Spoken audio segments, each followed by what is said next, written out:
Today's a very good day. It started at 3 a.m.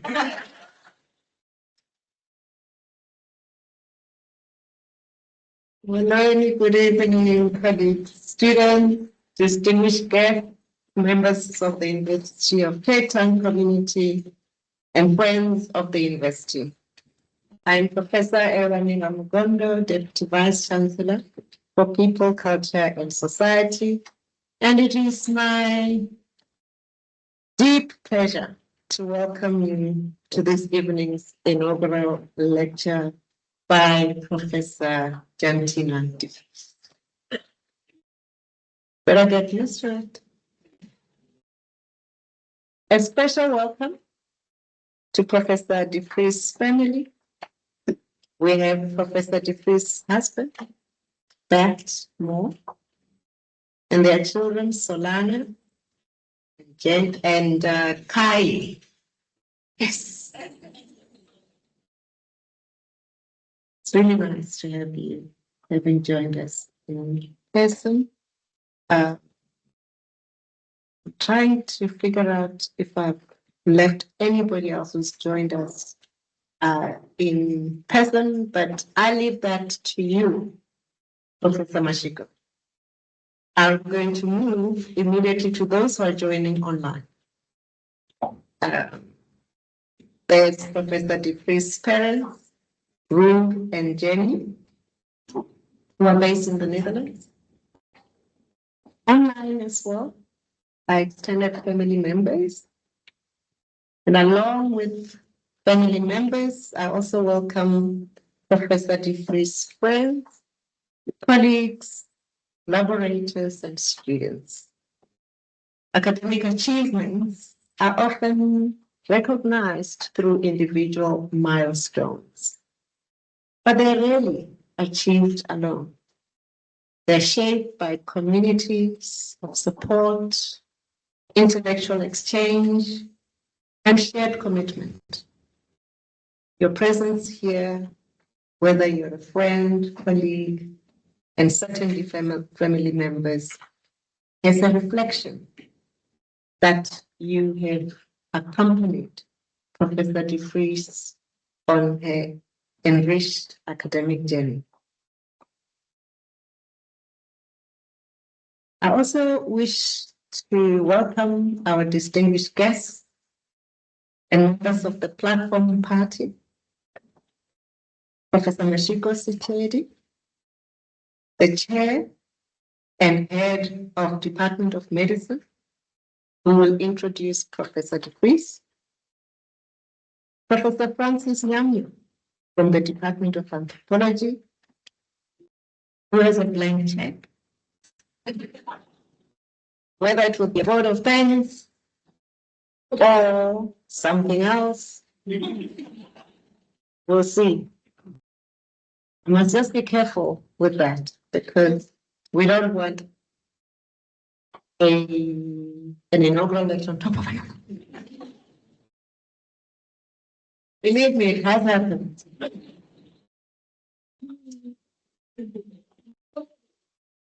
We also have our dean, Professor Lionel Green Thompson, and thank you, Prof, for being here to support our colleague. An inaugural lecture is one of the most important milestones in the life of a university. It offers us an opportunity not only to celebrate achievements, but also to engage with the ideas that have shaped a scholar's work and continue to influence their field. It is a moment of reflection, recognition, and intellectual contribution. These occasions also remind us of the role universities play in society. We live in a world characterized by rapid technological change, growing complexity, and profound social challenges.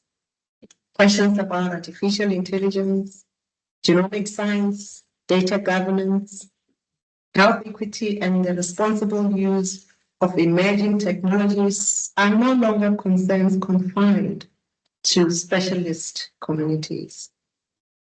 They increasingly affect how we live, work, and relate to one another. Just this week, we hosted the Worldwide University Network and on global mental health. We get to do this thanks to our Director, Student Wellness, Dr. Memory Durigi. And it was very clear that the digital world has a lot to say about what we are facing as mental health challenges. Alongside that, there are questions about digital sovereignty and digital colonialism. As we also learned from the symposium, ethics becomes far more than a framework for compliance or oversight. It becomes a means of asking deeper questions about whose interests are being served, whose voices are being heard, and what kinds of futures we are creating together. These questions lie at the heart of tonight's lecture and speak directly to the broader responsibilities of universities as institutions committed to advancing knowledge in service of society. It is therefore fitting that we gather tonight to reflect on ethics as a tool of world making. The title itself invites us to think beyond critique and towards possibility. It challenges us to consider how scholarship can help shape more just, equitable, and equitable futures, and how dialogue across disciplines can contribute to addressing some of the most pressing questions of our time.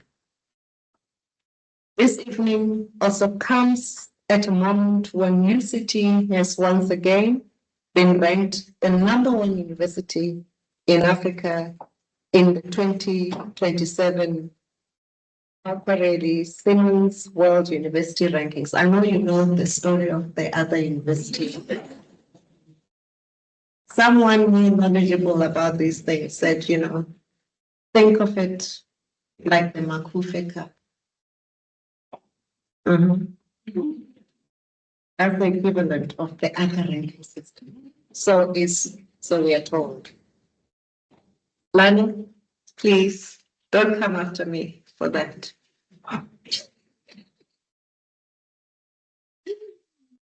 We did congratulate our sister university, and within the sector, of course, we continue to interrogate these ranking systems. But we must note that UCT's achievement, yet again, to be ranked #1 on the continent reflects the collective efforts of our staff, students, and partners. And it's made possible by scholars whose work consistently demonstrates excellence, innovation, and global impact. Academics such as Professor De Vries are central to that success. Through their scholarship, leadership, and commitment to advancing knowledge, they strengthen UCT's standing as a leading institution on the continent and in the world. On behalf of our university, I congratulate Professor De Vries on reaching the significant milestone. We are proud of your contributions to UCT, to your discipline, and to the many international conversations that your work continues to shape. And we look forward to engage with your ideas that you'll share this evening. It is now my absolute pleasure to invite Professor Sicheri to do the more formal introduction of our professor. Thank you.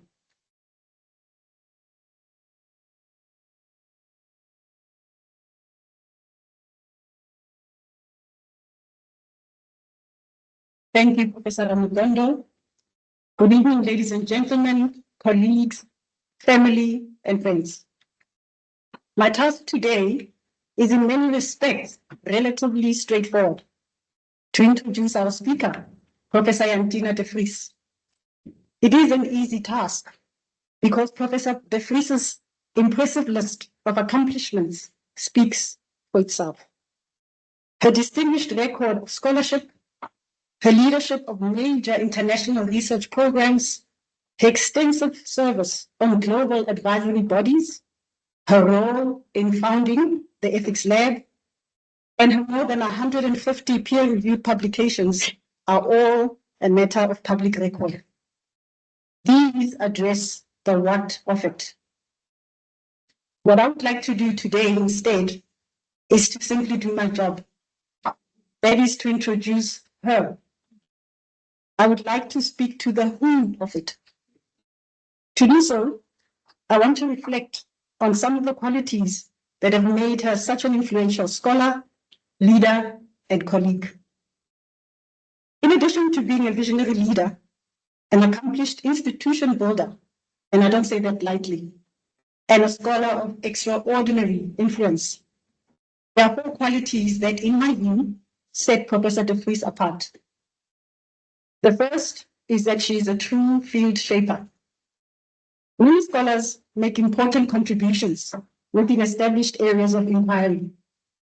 Professor De Vries has done something more. She has helped define and shape the field itself. Her work has expanded global health ethics beyond traditional bioethical concerns to engage deeply with questions of equity, power, governance, justice, and representation in international research. Time and time again, she has identified emerging ethical challenges and helped create the conceptual frameworks through which these can be understood. Her co-founding of the Ethics Lab is perhaps the clearest expression of this quality. Rather than simply working within an existing intellectual structure, she has created a new space in which new forms of scholarship can flourish. To illustrate this vision, I was struck by a passage that comes from the Ethics Lab website, which describes ethics not merely as an application of rules, but as a project concerned with imagining and fostering a more just world. That commitment to ethical inquiry as both critical and constructive captures much of what has characterized Jantina's work. And that is a willingness not only to analyze the world as it is, but also to imagine what it might become. The second quality is intellectual courage. Professor De Vries has consistently engaged with some of the most difficult questions confronting contemporary science. The scholarship addresses inequities embedded within global research systems, the governance of powerful new technologies, and the ethical tensions that arise when scientific innovation outpaces social reflection. These are rarely easy conversations. They require a willingness to challenge dominant assumptions, ask uncomfortable questions, and to remain committed to principle, even when in so doing, it is not convenient. Throughout her career, she has demonstrated that ethical scholarship is not merely about critique, it is about the courage to imagine and advocate for better alternatives. The third, and perhaps the most significant in our context, is her commitment to African intellectual leadership. Much has been said in recent years about the inclusion of African voices in global scholarship. Professor De Vries has pushed this conversation much further. Her work is grounded in the conviction that African experiences, intellectual traditions, and ways of knowing should not simply be represented within global debates. They should be helped and shaped and led by us on the African continent. Through her scholarship, her teaching, and her leadership of major international initiatives, she has helped advance a vision of global ethics in which Africa is not merely a setting for research, but a source of theory, insight, and intellectual leadership. This shift from inclusion to leadership may well be one of the most enduring contributions to the field. The fourth and final quality that Jantina possesses has undoubtedly contributed to her success. In case you did not know it and have not experienced it, she is remarkably resilient and tenacious. Or to use a more academic term, she can also be wonderfully stubborn. Do not let the diminutive stature or broad smile fool you. Quite understandably, achieving what she has achieved requires sustained effort over many years, a capacity to persevere in the face of obstacles, and perhaps just a touch of what might be called productive obsession. Her career trajectory reflects someone who combines long-term strategic thinking with persistence, the persistence necessary to translate ideas into institutions, but also institutions into lasting impact. Taken together, these qualities form a rare and powerful combination. To be a field shaper requires imagination. To exercise intellectual courage requires conviction. To champion new centers of intellectual leadership requires vision.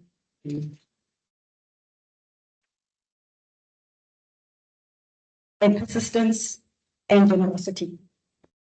It is this combination, alongside her scholarly excellence and leadership, that has enabled Professor De Vries not only to contribute to the field, but to shape its future. Within any university, such qualities are not only admirable, but they are values worth professing.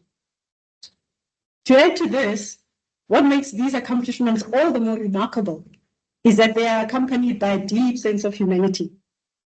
And that behind the formidable scholar that she is someone who embraces life with enthusiasm and a healthy sense of fun. Someone who has been known to dance long into the night at a freshly ground concert while heavily pregnant. And so, colleagues, if there's a single thread that runs through all that I said this evening, it is this. Academic distinction is rarely the product of intellect alone. The scholars who leave a lasting mark on their fields are often those who combine intellectual excellence with courage, imagination, persistence, the ability to bring others along, and humanity. It is this combination, alongside her scholarly excellence and leadership, that has enabled Professor De Vries not only to contribute to the field, but to shape its future. It is perhaps no coincidence that these same values are reflected in the evolution of bioethics within our own faculty. This is reflected in the article whose title I've shortened to From Medical Manners to Moral Reasoning. This article was published by Emeritus Professor Sally Benatar, who I know is online.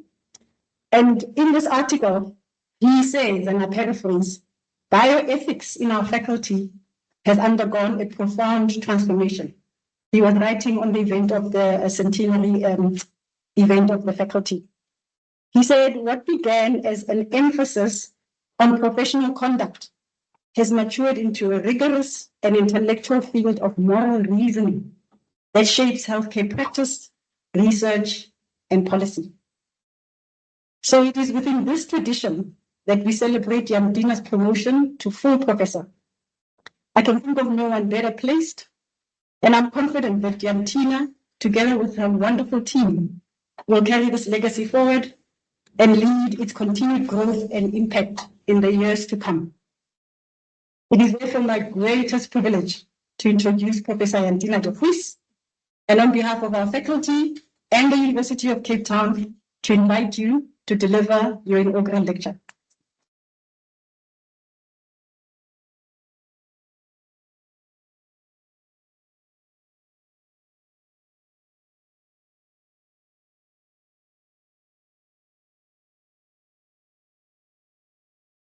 What more can I say after such an introduction?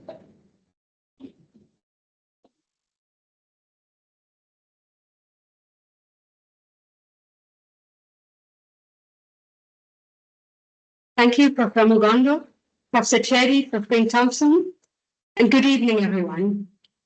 How lovely to see so many of you here in the room tonight, and even more of you online. I am deeply grateful that you chose to show up in numbers to share this very special moment. And it is a privilege and a wonderful opportunity to share with you tonight some of the highlights of my scholarly journey, the things I learned along the way, and why I believe that my work really matters. Now, as many of you will know, my scholarship is in the field of ethics and bioethics, meaning that it broadly revolves around questions of right and wrong in relation to science. At its core, my scholarship is a lifelong dedication to finding out how to live ethically in an unethical world, and how to engage with science and in science and technology in a way that promotes our collective ability to live well together. Now, as you may know if you are a scholar, but as you may not know if you're not a scholar, inaugural lectures are both a celebration of the work of a person, but also tend to shed a bit of light on the person behind the work. And in that vein, you will forgive me a small detour. So before I tell you more about some of the work that I've done and what I've learned, I want to share a little bit about the why of my scholarship. So it's really important for you to know that I'm an inveterate optimist. I cannot but be hopeful about humankind and our collective ability to do well. I'm also an idealist, and for this I blame my parents and history. I grew up in the Netherlands as the daughter of nuns, not nuns.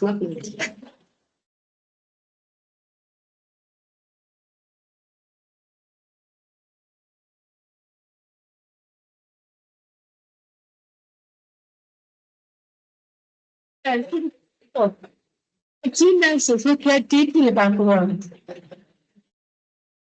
In both of whom met in a Catholic hospital. And so my growing up, there were always nuns in our house. True story.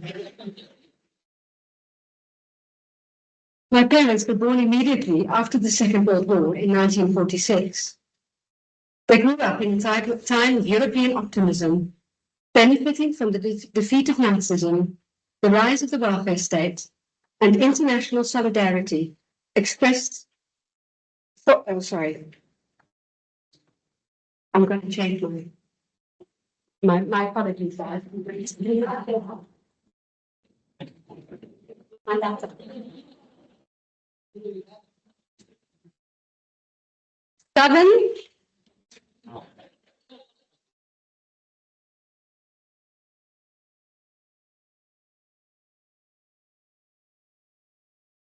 So they were born in 1946 and they grew up at a time of European optimism, benefiting from the defeat of Nazism, the rise of the welfare state, and international solidarity expressed, for instance, through the Marshall Plan and the establishment of the United Nations.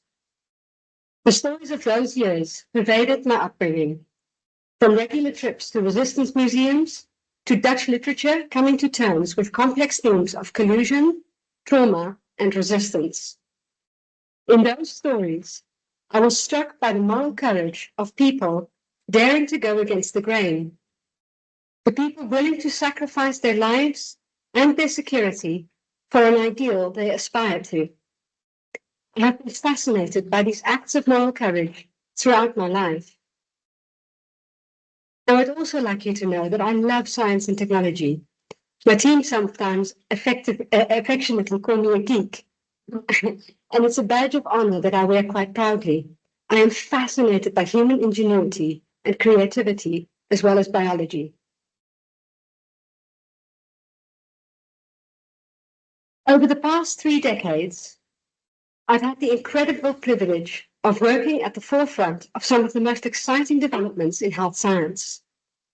For instance, as a young biology student, I watched and debated the science fiction film Gattaca, which told a somewhat far-fetched story about a future in which only genome-edited humans could compete meaningfully in the labor market. 20 years later, as a scholar, I was part of an advisory group that advised the WHO Director General on the governance of heritable human genome editing technologies.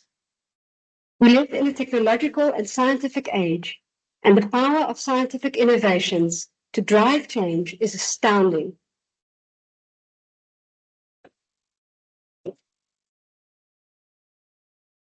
Again and again, scientific and technological innovations are presented as transformative, capable of revolutionizing medicine, eradicating cancer, and improving human health.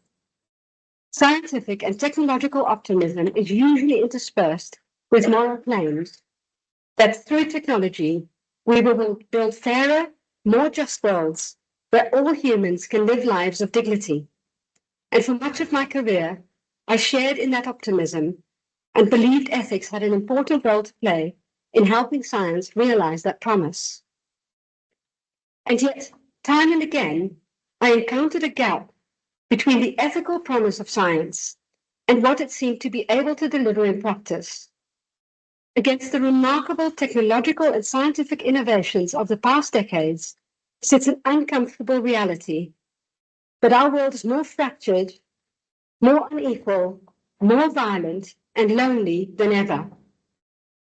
That tension and the discomfort that it caused me became the starting point for the intellectual journey I want to reflect on this evening. So by the end of tonight, I hope to at least make you agree with me that ethics is not mainly about following rules of the world as it is, but about the worlds we enact through what we repeatedly choose to do.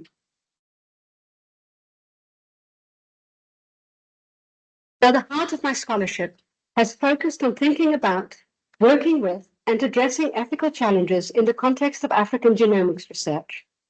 Now, in the 1990s and early 2000s, when I was a student, first in biology and then in sociology, genetics was everywhere in public discourse in Europe. In 1994, the first genetically modified crops were marketed. In 1996, the world's first cloned animal, Dolly the sheep, was born.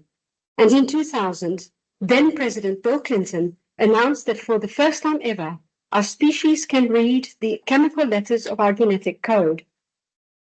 In 2004, these ideas started to be applied to global health, too, with the introduction of so-called golden rice genetically engineered to contain vitamin A to prevent blindness in children with vitamin A deficiencies. There was great excitement about the possibilities of African genomic science, that African genomic science might begin to correct long-standing exclusions in global science, deepen our understanding of disease, and contribute to better healthcare solutions for African populations, if only we could get it right. And for many years, I was privileged to be at the forefront of some of this scientific work. I first worked as an ethicist on a project called Malaria Gen, one of the first large-scale population genomic studies on a disease primarily affecting populations in the global south. The project involved many collaborators in Southeast Asia and Africa, and as the ethicist for the overall project, I had the privilege to visit many of these, sometimes making lifelong friends in the process. Malaria Gen is also coincidentally where I met my husband. So these were very productive years all.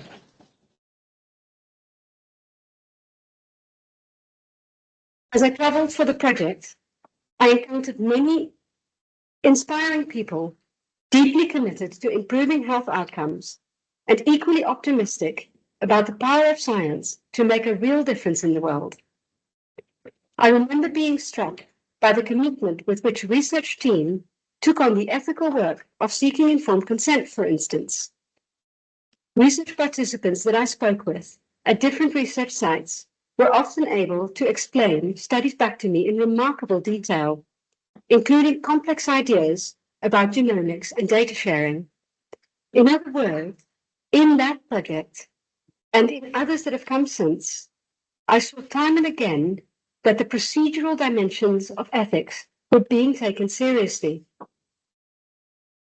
And yet alongside this, I also found myself increasingly unsettled, because even where ethical processes appeared robust, deeper inequalities often seemed to remain untouched.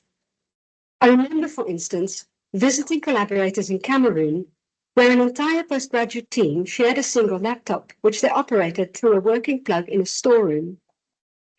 Now, this was in 2003, so less unusual than it would be today, but still, it stood in sharp contrast with the incredible scientific infrastructure in Oxford, where the project was based. I also remember particularly sexist encounters, and at one point I was called part or referred to as part of the male PI's harem. And these encounters were not recognized as ethically significant, but simply as par for the course. Now, at this time, I managed to secure Wellcome Trust funding for my PhD research, which focused on thinking about whether and how population genetic studies could produce reputational harm and stigma for population groups. This is a frequently articulated concern in the context of genomic studies, especially on the African continent, that population groups may be tainted as having bad genes, a really important concern set against a long history of the pejorative use of genetics to oppress people. Through that work and in follow-up studies, some of which were conducted here at UCT, I found that scientific research results themselves are unlikely to give rise to stigma and discrimination. It is likely that they can or will be used to affirm bias that already exists. My work on malaria gen found continuation when I started leading the bioethics component of the RHD gen study led by Professor Bongani Mayosi in 2012, 2 years after I moved to UCT. Working with colleagues, including many in the room today, the RHD gen research team felt like the best of what a family should be. We were connected in purpose, but also committed to treading lightly and making sure there was time for joy and laughter as much as serious scholarship. As a team, we worked on mapping the evidence base about the epidemiology and genetics of rheumatic heart disease. And as part of the ethics work, we initially set out to examine issues relating to informed consent and benefit sharing. We found out that people tend not to agree to participate in research on the basis of information provided, but because most people want to help others, even if that comes at some cost to themselves. We also found that most researchers across the continent felt strongly about the need to ensure that research is of benefit to the people and communities that participate in research, and that values such as reciprocity and solidarity inform these views.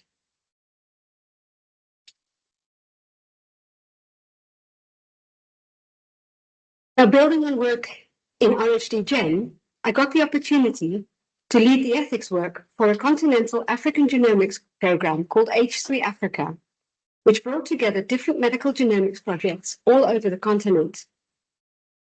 For several years, I led the H3 Africa Working Group on Ethics, leading a productive team of about 20 African colleagues, some of whom are online, to think deeply about the ethical challenges that genomics research raises.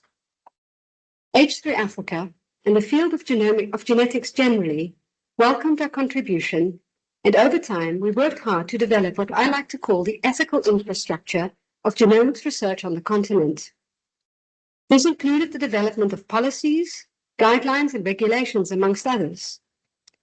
For instance, we developed the H3 Africa Guidelines on Informed Consent and Community Engagement, and a framework for best practice in African genomics research and biobanking. And these various guidelines and policies continue to shape genomics research on the continent today. But looking back, I now realize that this too was a form of world making. We were not simply writing guidelines. We were helping to build the institutional infrastructure through which a different vision of African genomic research could be realized, one that took African leadership, reciprocity, solidarity, and justice seriously. I encountered a really lovely example recently. My group, amongst many of the other things we also do, runs the Clinical Ethics Forum, which is a monthly deliberative discussion about difficult cases emerging across the hospital. Last month, we discussed the implementation of the H3 Africa guidelines on the return of individual genetic research results in a child neurogenetic study at the Red Cross Hospital, including instances where those guidelines get it wrong. Now, I led the development of those guidelines more than a decade ago. I've got multiple drafts sitting in my old laptops. And to see clinicians and researchers in the same hospital where I work still using them, not just as rules to be followed uncritically, but as tools for collective deliberation, was a reminder that this form of ethics matters because it shapes the conditions under which ethical decisions are made. Guidelines, as part of the ethical infrastructure of genomics research, create spaces in which researchers can grapple with the practical realities of building more just forms of science. But at least as important as the regulatory environment is the development of an evidence base that reveals whether our ethical practices in fact protect participants, what ethical challenges may have been overlooked, and where we can do better. This involves both empirical and conceptual work, and over the years, my students and I have done quite a lot of this work. It's just the papers on the slide, but a few papers, but there's lots of it. Focusing, for example, on challenges relating to informed consent, fairness and equity in the context of scientific collaboration, benefit sharing, and ethical challenges relating to data sharing and so forth. So, I've done a lot, and that was part of what I was trying to tell you. But just to summarize, for a large part of my career, I was quite actively involved in more traditional bioethics work that focused on protecting participants and communities and ensuring fairness in the processes of scientific research and data sharing. Now, this work was impactful and important. I don't mean to dismiss the importance of that kind of work at all. But over time, I also started to see its limitations. And one of these was the observation that certain ethical questions were consistently treated as important. For instance, those related to informed consent, ethics review, community engagement, feedback, or findings. But broader questions, for instance, about justice, power, labor, exploitation, and structural inequalities were hardly paid attention to. I also came to realize that scientists' ethical desires sometimes stood in sharp juxtaposition to their day-to-day practices, and that people could both be ethical and unethical at the very same time. Robust compliance does not make science ethical, because compliance enacts its own world, one in which following procedure stands for doing justice. You can be flawlessly compliant and still be acting unjustly. The second limitation was the apparent unwillingness to think uncritically about the many ways in which bioethics scholarship itself perpetuates forms of harm and exclusion. Science and technology scholar Donna Haraway famously critiques what she calls the God trick, the idea that anyone can see the world from nowhere, as if their view is completely objective, universal, and untouched by context. Bioethics has not been immune to this thinking. For centuries, Eurocentric power has been supported by the belief that there are universal moral truths, principles so basic to human life that they apply everywhere, regardless of history, culture, or place. Mainstream bioethics has often built on this assumption, on presenting certain ways of thinking about morality as if they were true for everyone. The idea that there is one authoritative account of what counts as ethical is incredibly influential in the field, and for many years, my work focused predominantly on understanding how the universal standards that make science ethical play out in different research contexts. But over the years, I started to ask deeper questions. How had the field of ethics itself come to define what counted as an ethical problem? How did I, as a white European woman, come to be a leader in the ethics of African genomics? I didn't even mean that as a joke. Hear someone laugh. How is that possible? In what ways did bioethics, despite its commitments to justice and inclusion, reproduce forms of epistemic injustice? Increasingly, it seemed to me that bioethics was itself participating in shaping what kinds of ethical concerns become visible, whose voices carry authority, and what kinds of futures could be imagined. Though at the very same time, I became increasingly uneasy with the extent to which bioethics itself remained intellectually anchored in a relatively narrow set of traditions, concepts, and history. Even as global health research expanded rapidly across the African continent, African intellectual traditions, experiences, and ways of knowing often remained marginal within the field itself. I became curious to find out what might happen if we took ideas from African philosophy, literature, history, and other humanities traditions seriously, not merely as local perspectives to be added to existing debates, but as sources of concepts and theories capable of reshaping the field itself. And a third limitation, final limitation that emerged, related to the failure of bioethics to think critically about the way in which scientific authority itself is organized. I have worked across many different scientific settings and have been fortunate to participate in a very large range of collaborations, committees, and organizations. As a student, I had naively assumed that science was ultimately meritocratic, that hard work and intellectual commitment would be rewarded. It didn't take many years to realize that this is only part of the story. I was struck by the particular politics of popularity that makes some scientists become superstars. I was and am also struck by how successfully con artists, hucksters, and small-time grifters can mimic the business of science.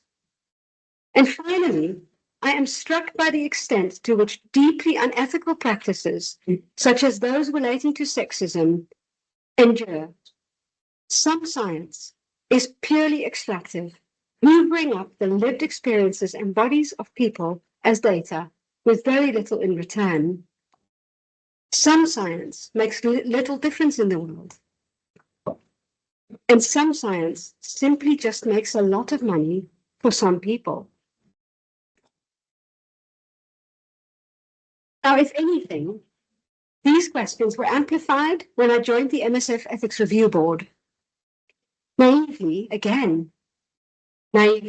I had imagined that in the context of research conducted by a humanitarian organization, and especially one as illustrious as MSF, there would be superior ethical conduct and a real engagement with questions of justice. I was quickly disabused of my naivety. In that world, foreign experts are still flown in to study African patients with a troubling politics of citation that excludes most relevant African studies. Also, with a certain regularity, I would come across scientific projects that would deny the fullness of the human experience to African participants, not recognizing, for instance, the sorrow of a mother unable to feed her child, or the inappropriateness of placing a foreign observer in a rural household that is caring for a dying family member. Out of these questions rose the glimmer of a different way of thinking about bioethics. A bioethics that took seriously the collective ethical desire for justice. that welcomed the messy entanglement with the real world, grounded in the context within which it found expression, and a bioethics that demanded of science that it explicitly orients itself towards emancipation. Leaning on the words of former UCT scholar Amina Mama, I started to imagine a bioethics that saw itself as integral to the struggle for freedom and that holds itself accountable to the imagination, aspiration, and interests of ordinary people, not institutions, researchers, research programs, or funders. Now, this work has found expression through the Ethics Lab, which we founded in 2023. The Ethics Lab is a space of critical thinking about ethics itself and about science and technology. It is also a space that seeks connection to other forms of knowing and being in the world, where we celebrate working with others across the university and with the outside world. And finally, the Ethics Lab is a space that interrogates what may emerge if we center Africa both geographically and epistemically in our work. 3 scholarly concepts now ground my work. 2 come from Professor Francis Nyamjo, who you'll hear from shortly. Francis uses the idea of incompleteness to think about the world at large and about scholarship, knowledge, and technology. Incompleteness is not framed as a failure or deficiency, but as a condition of possibility. It is through embracing the idea of incompleteness that other possibilities emerge. Incompleteness is a way of knowing, of recognizing that all knowledge, scientific, ethical, political, or otherwise, is partial, situated, and shaped by encounters and by particular histories, assumptions, and ways of seeing the world. And that the danger arises not from incompleteness itself, the fact that we just sometimes don't know, but from what might be called delusions of completeness, the tendency of disciplines, institutions, technologies, and even societies to present their own ways of knowing as universal, neutral, and sufficient. I have found in the language of completeness and incompleteness a way to frame my discomfort with the field of bioethics and to understand the process of science as a permanent work in progress, as work that will never quite end. Conviviality is the intellectual and ethical response to the condition of incompleteness. Convivial scholarship is a predisposition of curiosity with the experiences and views of others, an interest in their stories, with a recognition that we are all composed of the knowledge, experiences, and gifts of others, and a commitment to naming injustice. Now, the third concept that inspires the work of the Ethics Lab is the notion of worldmaking, which I borrowed from political theorist Adam Getachew. She framed the collective work of post-colonial independence thinkers in the African diaspora as a project of world-making, as both imagining a different and more just world and developing the infrastructure and actions necessary to bring it into being. But I want to push Getachew's idea one step further. Worlds are not only imagined and then built, they are enacted again and again in the everyday practice of science. Every consent form, every sample sharing agreement, every collaboration is already making a world, whether we intend it to or not. And what I find compelling in Getachew's account is that world-making is never simply about imagining a future. It was also about building the institutions capable of sustaining that future. The post-colonial thinkers she writes about sought to reshape the international order itself. And that insight helped me recognize that much of my own work, from H3 Africa policies to ethics committees, from the Ethics Lab to curriculum development, has also been concerned with building institutional conditions for different scientific and technological futures. Bringing those concepts together, over the past few years, my scholarship has taken on a very different character. I publish far less, which is kind of a problem in academia. I've done a lot of areas, that's fine. I also now have senior academics with whom to build together. Through their presence, I have been stretched, enriched, and challenged in incredible ways. Another major change is that my scholarship has shifted from more narrowly exploring how best to protect participants to actively engaging with the communities and people that our science affects. This has involved engaging with different communities over the past few years, taking the film, for instance, of a Solidarity Summer School with the Rural Women's Assembly, one of the members I see in the room, to supporting the Sound Council in its work on ethics. But perhaps the most moving expression of this work was a bioethics pilgrimage that my longtime colleague and friend, Dr. Marlon Furry, and I developed through the Castle of Good Hope. We designed it around the idea that ethics is always situated, grounded in place, history, and community, and invited participants to encounter the castle not as a monument, but as a space of conquest and resistance, grief and resilience, erasure and remembering. What emerged was a powerful reminder that our lives and futures are profoundly interconnected, and that bioethics ought to be concerned not only with preventing harm, but with imagining and building different worlds altogether. The evolution of our scholarship has also meant thinking much more proactively about what it takes for me as a senior scholar in this university to support other, younger people that share the space with me. That has meant very proactively supporting and mentoring many young bioethicists across the continent, but it has also meant taking a more active interest in other self-funded researchers in our faculty and in raising the alarm about the many ways in which our university so often fails them. It has also meant actively supporting the development of a culture of ethics in our faculty, for instance by supporting the development of regular spaces for ethical deliberation and support, especially in the clinical spaces. And finally, for the past few years, my team and I have been busy developing a new MSc program in the university. If H3 Africa represented one form of institutional worldmaking, then the MSc represents another. Curricula shape what questions people learn to ask, whose voices they learn to hear, and what futures they learn to imagine. Responding to that realization and understanding that for global health to truly serve the people on this continent, it is imperative that we start to train a cohort of students who can think critically about global health ethics from Africa.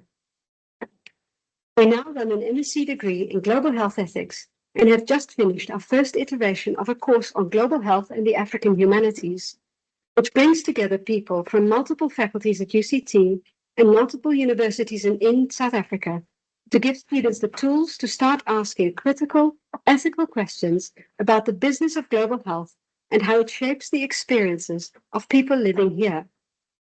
That course and the entire program is a wonderful testimony to the dreams and ambitions that inspired my research journey.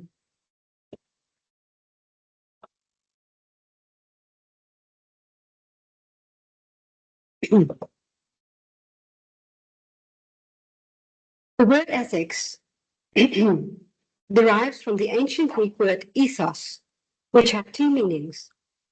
One, to do with someone's character, which evolved over time to include ideas about someone's moral character. This is the word that we're familiar with and often remember. However, it had another meaning as well, which was habit or custom. Building on that idea, I would like to suggest that ethos was not only related to morality, but also to the idea of repeatedly behaving in ways that are ethical. This is why the older meaning of ethos matters so much. If a world is enacted through what we repeatedly do, then our habits are not the small change of ethics. They are how worlds get made and unmade. To build a habit is already to take a side in world making. And this brings me back to my parents. I already told you they were nurses, But what I didn't tell you is that they both care deeply about the world. For as long as I can remember, they were and are fierce advocates for social justice and continue to be that until today. And here's a recent photo from the primary school that I attended, where they finally retired from their voluntary work as caretakers of the people, building, and gardens. Their contributions to society are so plentiful that they were both rewarded with a Dutch royal commendation a few years ago, a distinction they both find highly embarrassing and undeserved. Growing up in that household, I learned not just to be optimistic about our collective ability to do better, but also that the work of building a better work starts and requires each of us.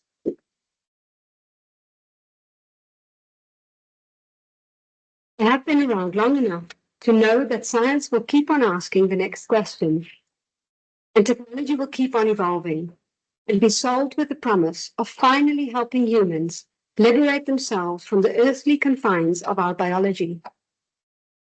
Of course, it matters that science and technology are developed ethically and that we have rules and procedures in place to help ensure that.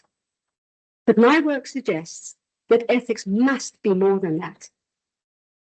It is also a way to demand for our scientific work to actively emancipate, to demand that it works to free everyone in our societies from the social, legal, economic, and political restraints of others. To think about ethics in that way is to think about ethics as world making, the collective work of imagining, building, and sustaining more just worlds. Sometimes that work involves institutions, policies, curricula, and infrastructures. Sometimes it involves communities and social movements. And sometimes it involves the everyday choices through which we either reproduce injustice or challenge it. It also requires us to cultivate the awareness and sensitivity to know that this moment matters deeply for the world we build tomorrow, and that what we choose to do in this moment is an ethical choice, a choice to live in ways that sees us be complicit in the injustices of the world around us, or a choice to enact a world where all life is celebrated, a world where all humans can live well together and in solidarity with the planet. If we think about ethics as world making, then I think our starting point should be right here, to embrace the university as a place of celebration, abundance, and joy, where we can live every day in the knowledge that together we make the world anew through every decision, every project, every proposal, and every interaction. And that, truly, would be a project of world making.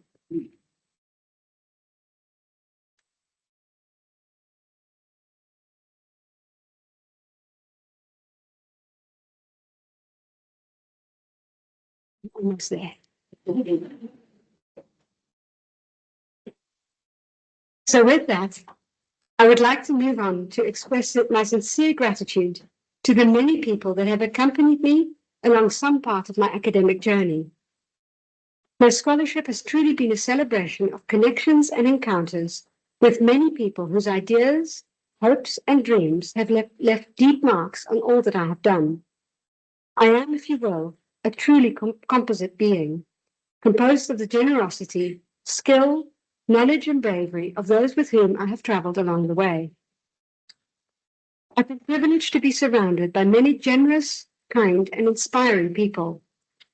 Some of those people are no longer with us. Among them, Dominic Kwiatkowski, who gave me my first job in Oxford, Bongani Mayosi, who recognized early the important contribution of ethics to the faculty and the department, Bianca Francis, who brought so much joy to the years in the Mayosi Research Group, and Gavin Larson, who loved science and books at least as much as I do. Others deserve special mention. Amongst them is Michael Parker, who is joining us online, and who has been a mentor, supervisor, friend, and collaborator for many years, and who is a living example of what true convivial scholarship looks like. I thank you, Mike, for the many years and many ways in which you have supported me. Francis Nyamjo, whom you will hear from shortly, promise, has been an incredible mentor and thought companion over the past few years. He helped set up the Ethics Lab and is its behind-the-scenes co-director. My deep gratitude for the many ways in which you have helped my evolution as a scholar, Francis, and for your patience in accommodating the break in academic writing that the creation of the Ethics Lab necessitated. Now, the Ethics Lab is a happening space, and I dare say it is the most exciting scholarly initiative at UCT, even though the executive doesn't seem to have quite realized that yet. The work we do and our leadership in advancing a different way of being together in the academy is world leading. And my colleagues Heidi Matheson, Annie Nyamjo, Donna Andrews, Marlon Furry, and Kensa Mabalana and Lebogang Montewa before her are the most phenomenal, critical, supportive group of colleagues I could wish to have. Thank you all for the many ways in which you have challenged me, held me to account, and helped me grow. I have enjoyed the past few years enormously and wish for a very long future of working together.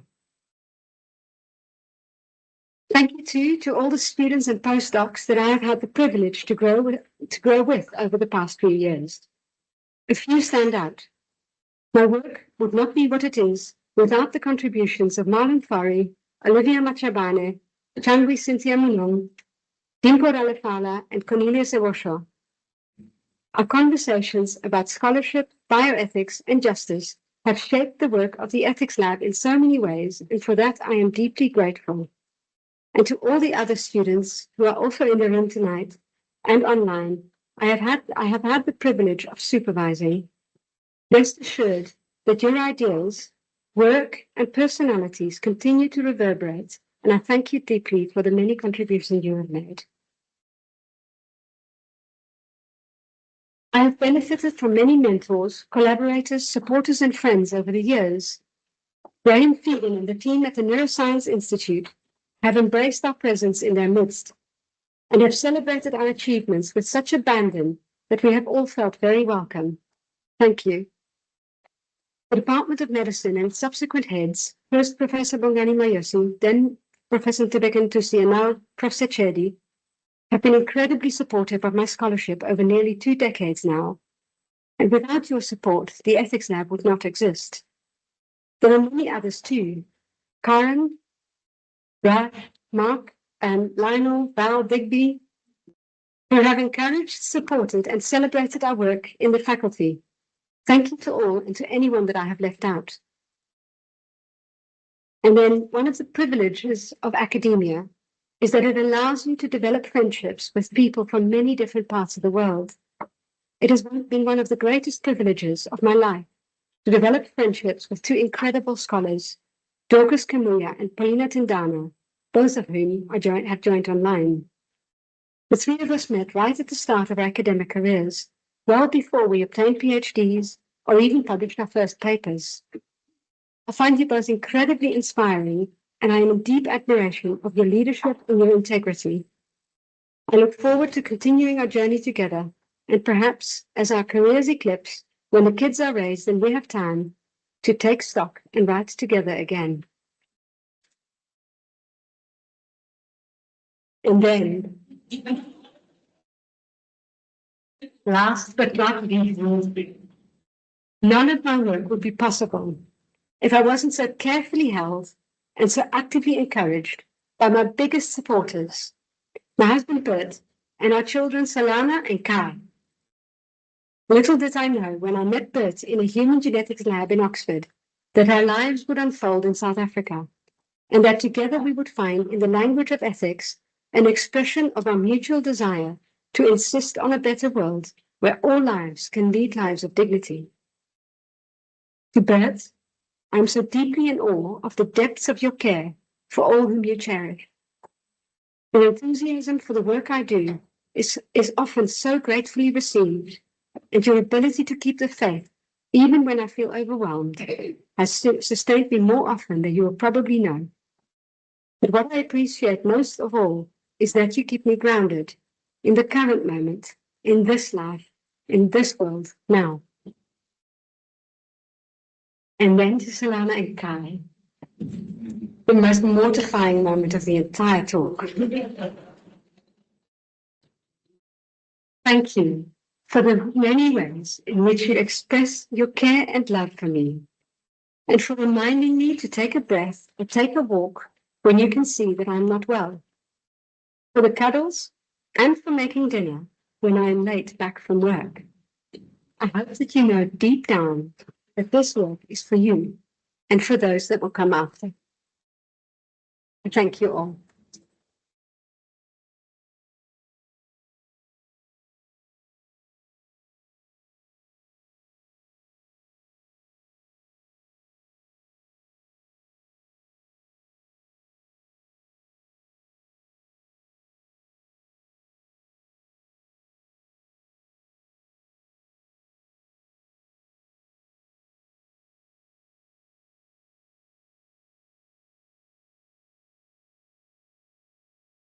Certainly well deserved. We will now hear from someone who has mentioned more than once that we will be hearing from them. So we will give over to Professor Francis Nyamu, who will be followed immediately by Professor Lionel Thompson.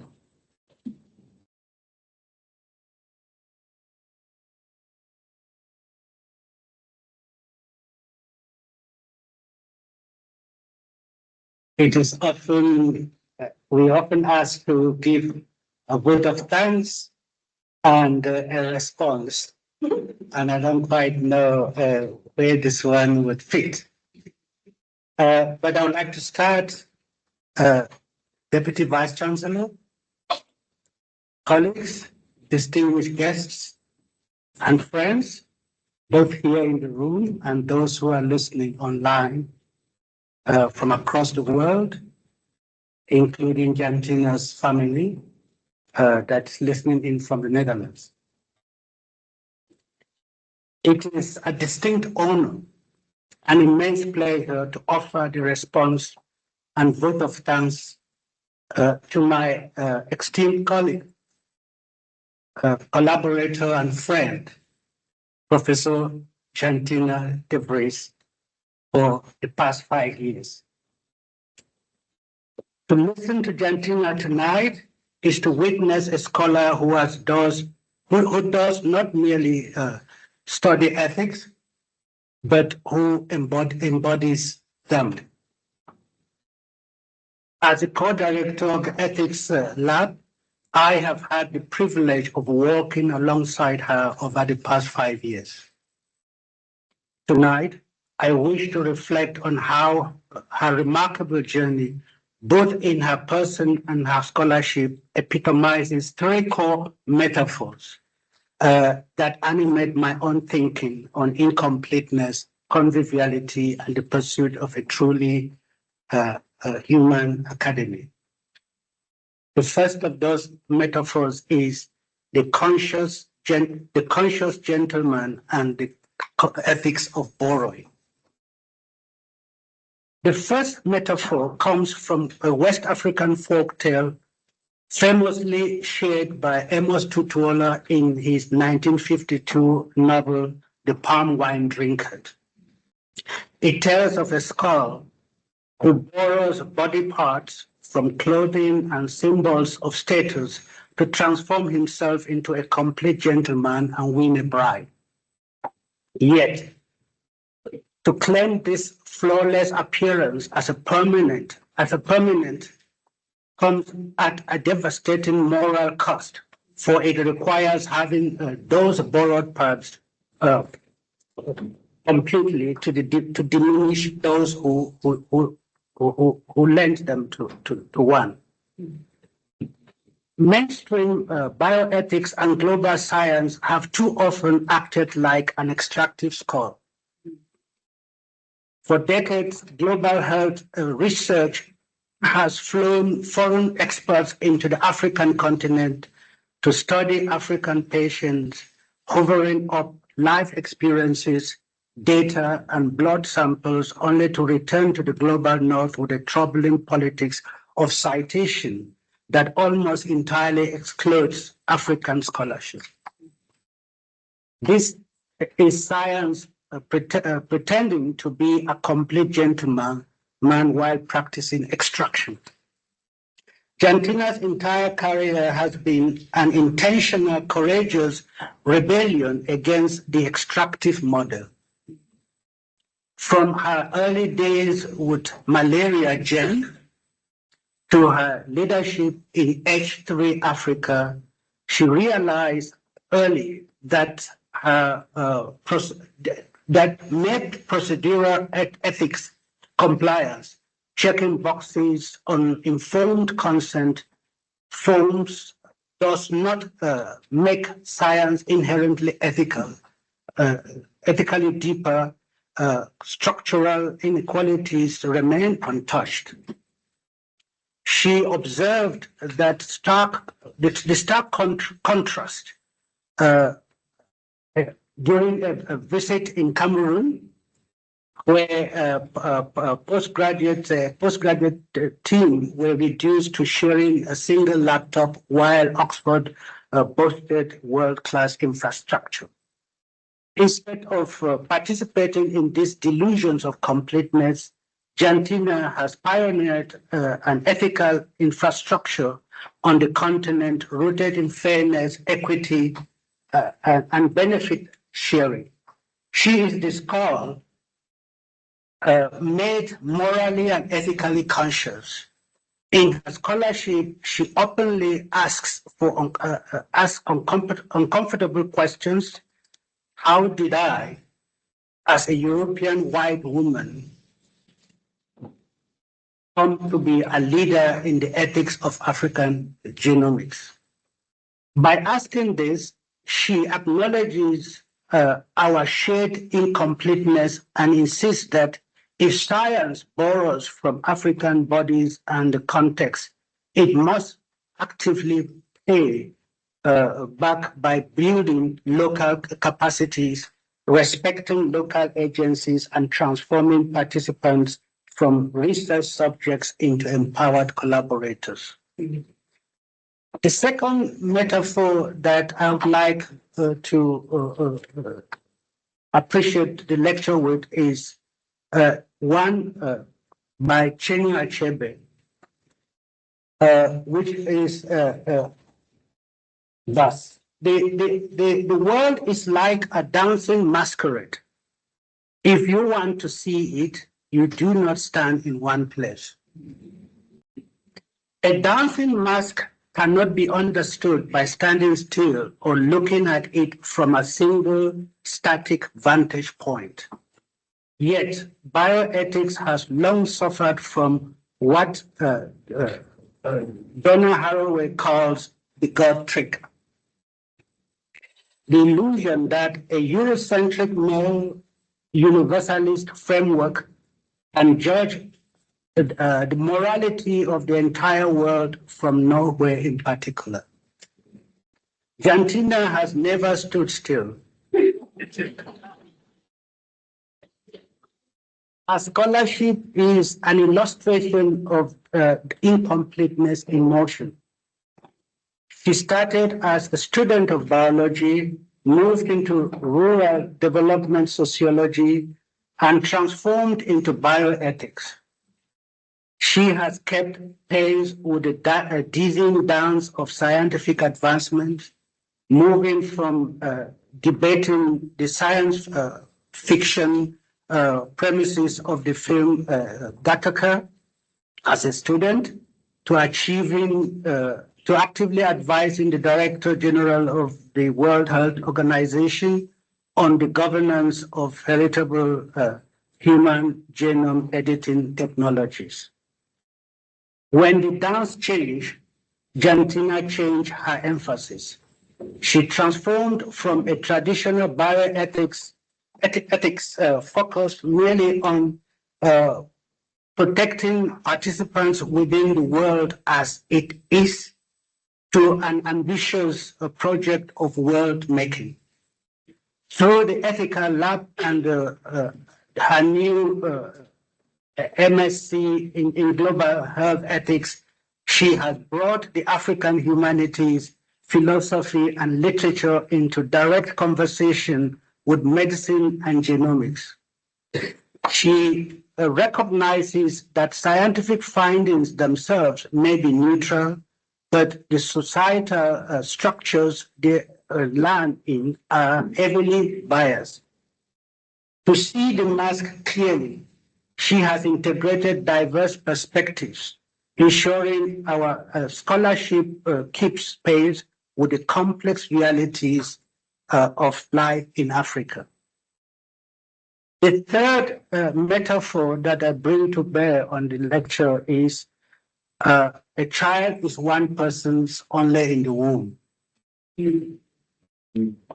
The final metaphor, and this one comes from the Cameroon grass fields, is a child is one person's only in the womb. Once that child is born into the world, they belong to the entire community. They are raised, nurtured, and shaped by the collective. Jantina is the ultimate testament to this truth. She beautifully described herself tonight as a composite being, composed of the generosity, knowledge, and bravery of the mentors, colleagues, and friends she has traveled with.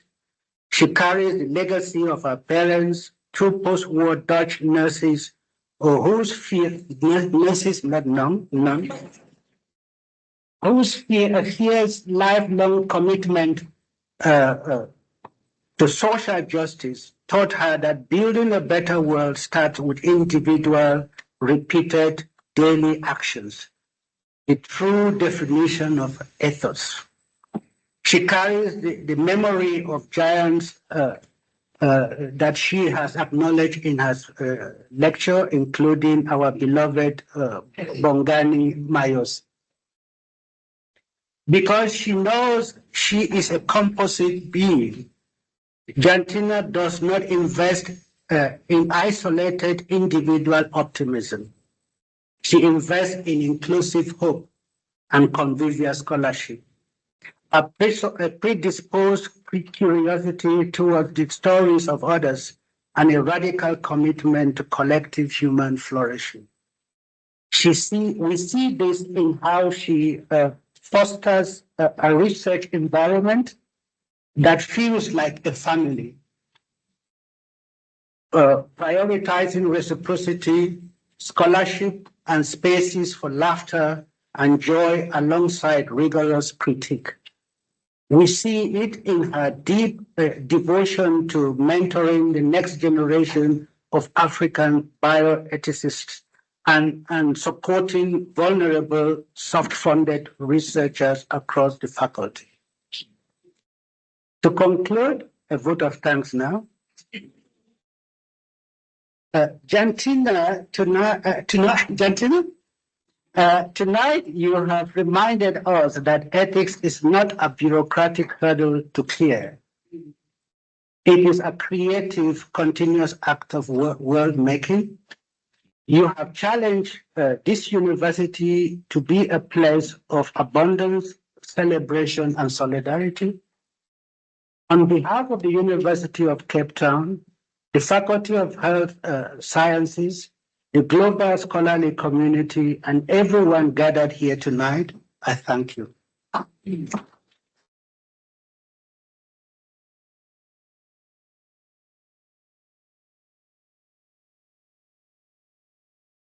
Thank you for your intellectual courage, your refusal to accept the world as fractured as is, and your tireless work to enact a world where all humans can live well together.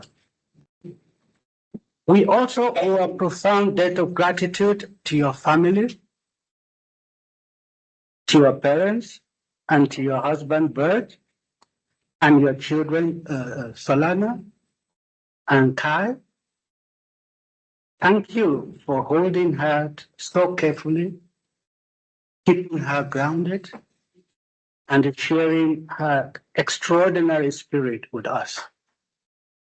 Professor Jantina De Vries, we congratulate you on your inaugural lecture. Your work is a brilliant beacon of what truly convivial, transformative science can achieve. Thank you.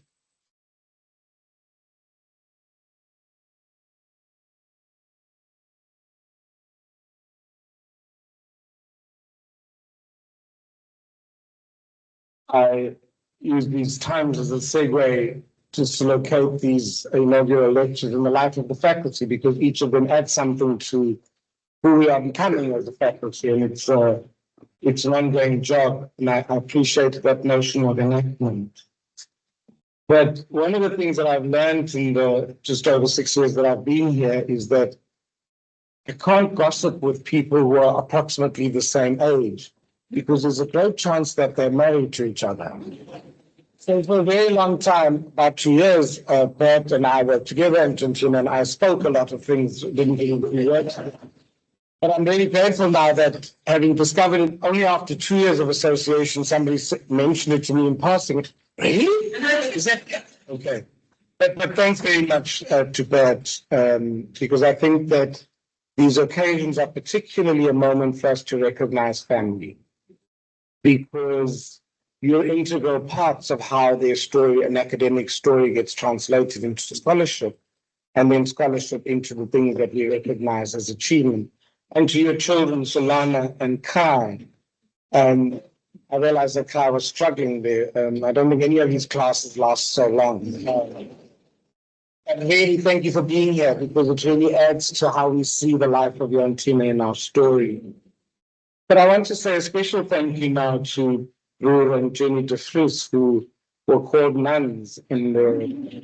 And I think it's not an inappropriate slip, because in fact, the nuns of that age were often the lifeblood of communities in which they existed. But tonight, my reflection is on how little credit we give nurses for their impact in the world. Here were two nurses who produced a Dutch woman who came to Africa and told us a whole lot of stories. And stories, those stories we recognize are enriching us all the time.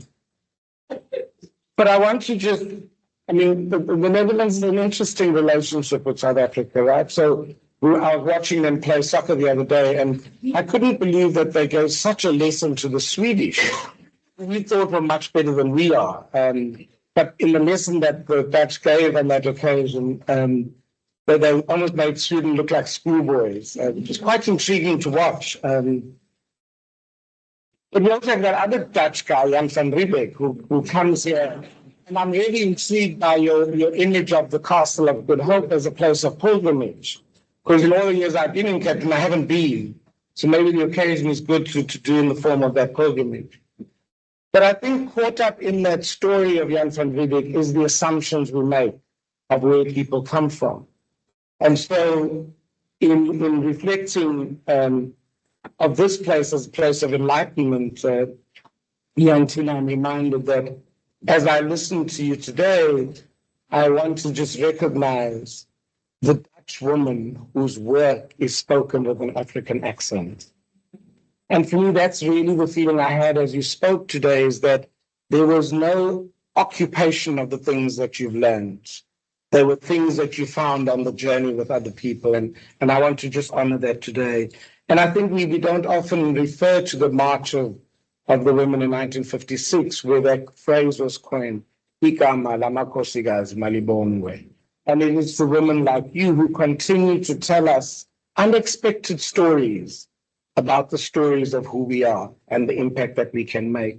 I mean, this idea that you've crafted ethics, and what you spoke about is more than frameworks. But what I heard this evening, and I had not been familiar with all of your work in a body as you presented it tonight, this idea of ethics as relationship, ethics as background for who we are, but who we are becoming and who we're meant to be, ethics as habit, ethics as freedom, and perhaps most powerfully, this idea of ethics as enactment. And when one speaks about love itself, this idea that love is the enactment of justice, or justice is the enactment of love, I get a sense that you're using the same kind of vision of ethics in that space. I was really struck by the comment, the compliance is not justice. And I think a few ethics committees may want to listen to that time to time. But I want to just close by saying it really struck me because how powerfully your work with African communities has been translated into your work. Because it's not easy. It's not easy to validate those voices in what is regarded as the domain of a particular kind of person. So one of the things that I powerfully appreciate, and I made a note here, you're helping us shift ethics in its narrow form from the domain of old white men into the people of Africa, because you don't appear to own what you've done. And I think that's a complete difference from the iconic heroes who've spoken to ethics in our past. It is a more collective thing. But let me close just these comments because I recognize I had a bit of wine before, just in case I don't. So I recognize you're being a barrier from between you and the refreshments. Kenyatta speaks about this idea that we can keep telling the stories of our heroes, but increasingly we are called to be the architects of our own future. And thanks for being part of that conversation about what that future looks like. Thanks very much again, Nkosi Kakhulu and Kaisi Kakanyans. Colleagues, if I can ask you to stand as the procession leaves and join us outside for refreshment. Together.